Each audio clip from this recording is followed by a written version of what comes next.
Amici YouTube, ben ritrovati sul canale Riparo Fai da Te. Prima di iniziare con un nuovo video vi invito a lasciare un like e a iscrivervi al canale. Ho visto che molte persone seguono i video ma non tutti sono ancora iscritti. La vostra iscrizione mi incentiva a fare questi video per aiutare molti di voi. Oggi vedremo come aggiornare il software touch e le mappe del navigatore delle nostre auto Opel, Citroën e Peugeot. Non è molto semplice trovare il software da installare direttamente sul computer. Giù vi lascerò i link di descrizione. I software sono uguali sia per Opel sia per Peugeot e sia per Citroën, visto che fanno parte dello stesso gruppo Stellantis. L'aggiornamento può anche essere fatto tramite l'applicazione dei corrispettivi marchi, ma è un po' incasinato, perché se non abbiamo una connessione buona oppure se la connessione va via rischiamo di compromettere il sistema della nostra auto. Qui vi lascerò giù in descrizione, come vi dicevo, i 3 link per ogni singolo marchio, quindi per ogni singolo software di ogni marchio. Una volta installato il software sul nostro computer si presenta in questo modo.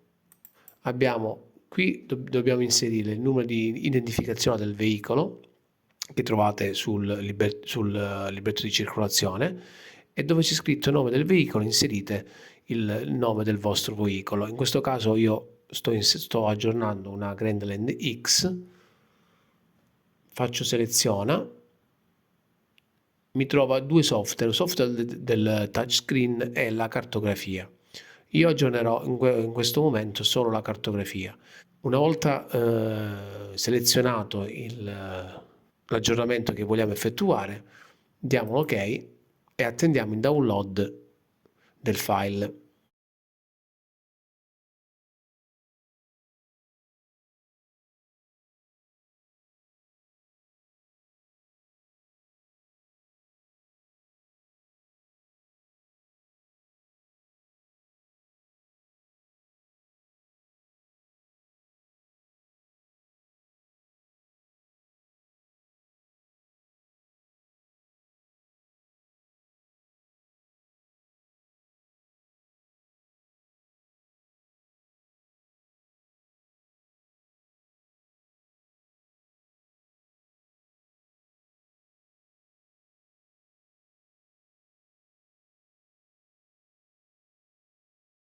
Una volta completato il download,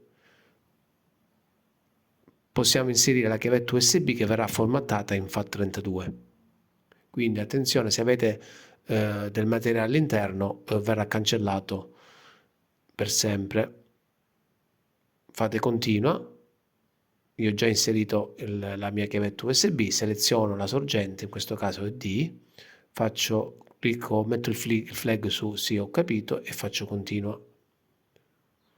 In questo momento è in corso la formattazione, che dura pochi istanti. Ora il software ci prepara la chiavetta USB per poi prenderla e inserirla sulla nostra auto con il corrispettivo aggiornamento.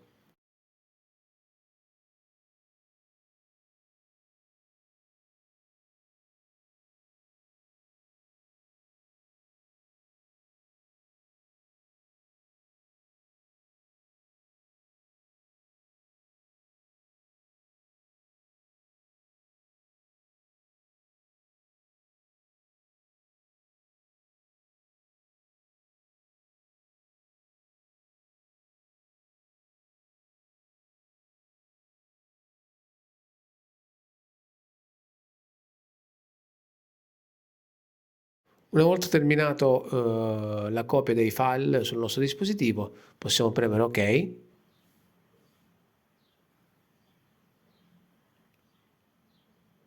abbiamo la possibilità anche di avere una piccola guida che ci dà la possibilità di capire come aggiornare passo passo il nostro software o la cartografia. Chiudiamo il programma e ci spostiamo in auto. Ora andrò ad aggiornare le mappe della nostra Grandland X. Dopo aver effettuato la procedura di download del firmware, andiamo a inserire la chiavetta USB nella porta USB della macchina. Vi ricordo che la macchina deve rimanere in moto, quindi deve rimanere accesa.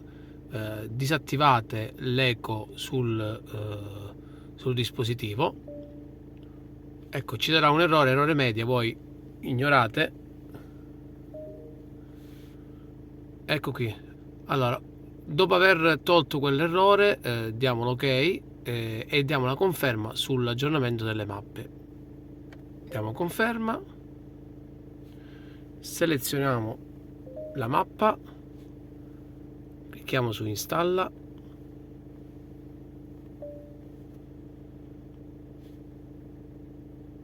All'incirca ci vorranno intorno ai 20 minuti per effettuare l'aggiornamento.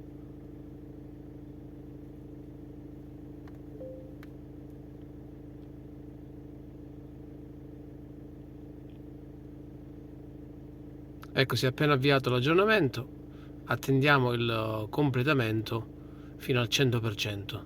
Utilizzate una pennetta USB 3.0 per effettuare l'aggiornamento, in modo tale che il download delle mappe sia in modo molto rapido, si avvierà in modo molto rapido. Ecco la barra di avanzamento. Lo stesso procedimento vale per le Opel Mokka, la Citroen C4, C3, i Peugeot 2008, Peugeot 3008. Il software è uguale, cambia solo l'impostazione dell'interfaccia, ma è la stessa cosa. In questo caso andiamo a effettuare l'aggiornamento sulla Opel Grandland X.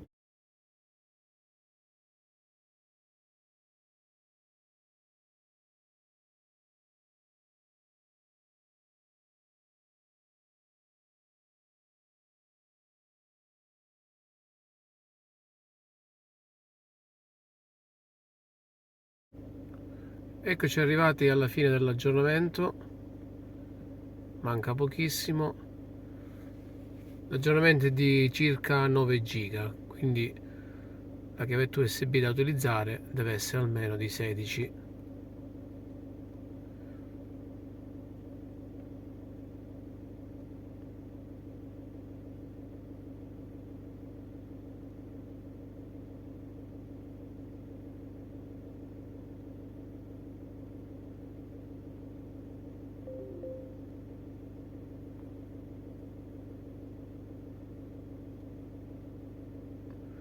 In questo caso ci dice che l'aggiornamento è stato effettuato con successo, ci dice di riavviare il sistema, premiamo su sì, attendiamo il riavvio del sistema.